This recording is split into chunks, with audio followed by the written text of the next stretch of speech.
आदरणीय DGM sir, Sonamani ji, Aryan sir, Wade ji, Namiya sir, Shetty sir, Tiwari sir, आपका हार्दिक स्वागत है। आज मुझे अवसर मिला है, मीन्स 2 दिन पहले राधिका मैम ने मुझे बोला था कि तुम कुछ करो। मुझे कुछ आता तो नहीं है, मैंने पहले सोचा खुद के बारे में क्या आता है बट कुछ आता तो नहीं। तुम मस्ती करते हो तो और वैसा कुछ करो तो ठीक है मैम। आजकल स्टैंड अप कॉमेडी का बहुत ट्रेंड चल रहा है तो मैं ट्राई करता हूँ फर्स्ट टाइम। तो मेरी एक्ट चालू होती है। कुछ दिन पहले मैं ऐसे ही बैठा हुआ था ऑफिस में, सोच रहा था, मैंने लंच ब्रेक था इसलिए सोच रहा था यार इंजीनियर हूँ, इंश्योरेंस कंपनी में क्या कर रहा हूँ, ऐसे सोच रहा था तो मेरे रिक्वेस्ट सर ने मुझे बुलाया। अरे बकुल इधर आ, ये तो अप्रूवल्स है, इनको स्कैन करके इनके करस्पॉन्डिंग डीओ में भेज दे। बोला ठीक है सर। तो क्यों यार उदास लग रहा है तो रिक्वेस्ट सर ऐसे बोले। मैं बोला नहीं कुछ नहीं हुआ। अरे क्यों ब्रेकअप हो रखा है क्या? नहीं बोला ब्रेकअप पहले हो गया था। तो रुपेश सर बोले हाँ यार लाइफ में हर किसी को एक ना एक बार तो प्यार होना ही चाहिए।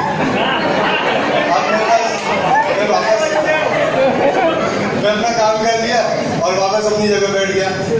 अब मैं सोच रहा हूँ मेरे पास 3 चीज होगी ना, इंजीनियरिंग, इंश्योरेंस और एक बार प्यार। अब मैं इन तीनों चीज को कॉकटेल कर रहा हूँ और उस टाइम में मेरे को एक प्रोडक्ट डिजाइन याद आ गया इंश्योरेंस का, कि लव का इंश्योरेंस होना चाहिए। क्या बात।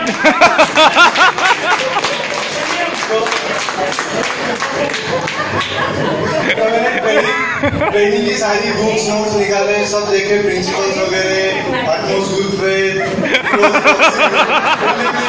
सारी चीजें देखी और थोड़ी देर काम को अलग रखते हुए इसका मैंने पूरा प्रपोजल बनाया, प्रोडक्ट डिजाइन किया और एकदम एक्साइट हो गया। मैं बड़े सर के कैबिन में चला।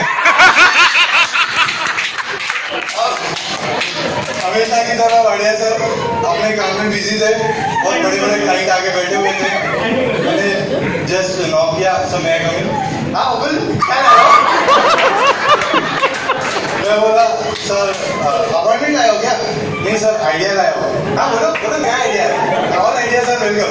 मैं बोला सर अपने प्रोडक्ट डिजाइन करना चाहिए। देखो जैसे पोकेमॉन गेम था, उसके लिए रशिया की इंश्योरेंस कंपनी ने इंश्योरेंस निकाला, वैसा भी अपन ने कुछ इनोवेटिव करना चाहिए। तो मैं बोला सर लव का इंश्योरेंस करना चाहिए। देखो आजकल लड़का लड़की में वो मीन्स लड़का जितना इन्वेस्टमेंट करता है लड़की पे कुछ नहीं होता। अब आया सर के सामने एकदम बड़े क्लाइंट बैठे हुए थे। ये क्या बेहुदा बातें कर रहे हो? मैं फिर से उदास हो गया और अपना काम करने लग गया। फिर 15 मिनट बाद मुझे सर का फोन आया। सर ने मुझे बुलाया, आप अपन आओ थोड़ा कैबिन में आओ। कैबिन में आ गया। क्या बोले थे, कौन सा आइडिया? सर बोला लव का इंश्योरेंस होना चाहिए।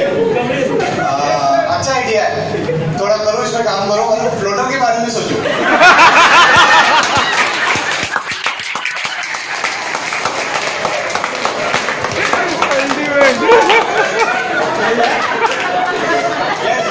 कभी-कभी यानी 2-3 गर्लफ्रेंड वगैरह नहीं तो सब पे डिस्ट्रीब्यूशन होना चाहिए।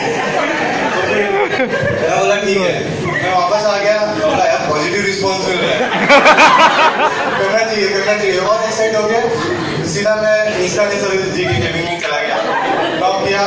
अब बोलिए बस चाय वगैरे घेतो का? नाही सर मला एक विचारायचं होतं, असं एखादी प्रोडक्ट होती आपल्याला डिझाईन करायचं राहिलं तर आपल्याला याच्यामध्ये कुठे कॉन्टॅक्ट करावं लागेल?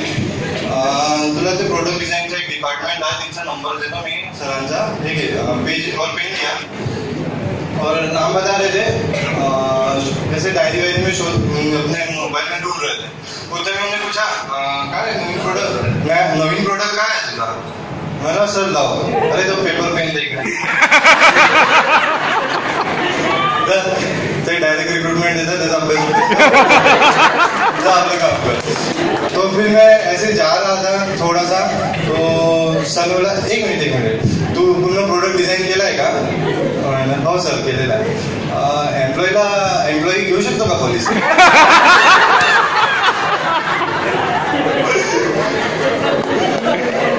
तो म्हटलं सर एम्प्लॉई नाही घेऊ शकत ना, मग तर ते प्रॉब्लेम होतं.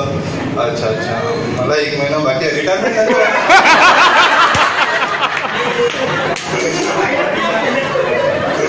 अच्छा ठीक है मैं फिर अपनी जगह पे फिर से वापस आ गया. अब तो और कॉन्फिडेंस आ गया मेरे को. बोला अभी 2 RM तो मान गए, अब मैं डायरेक्ट डीसीएम सर के पास जाऊँ. तो क्या रास्ते में इना मैडम बैठी थी,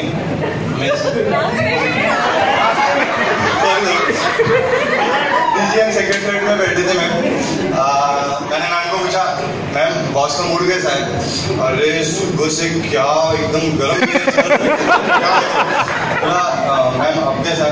पता नहीं, पर अभी इनको 2 फोन आए उसके बाद एकदम खुश है. तो जाओ क्या मेरे को थोड़ा हाँ जाओ.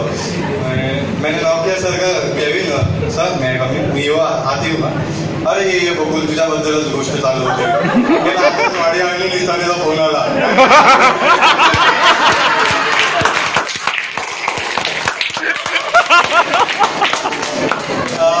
पण एक काम कर, तू आता सध्या नाही का डायरेक्ट रिक्रुटमेंट देत आहे, त्याचा अभ्यास कर. 2 महिने प्रोडक्टला होल्ड ठेव, अभ्यास कर, मग चांगला तुझं प्रपोजल आपण पुढे पाठवून मी अप्रूव्ह देणार. मला ठीक है सर. बोला यार अभी 2 महीना वेट होगा. मैं फिर वहां से रिटर्न जा रहा था, तो सर ने बोले अरे बकुल आपल्या प्रपोजल मध्ये रिइन्स्टेटमेंटचं काय आहे?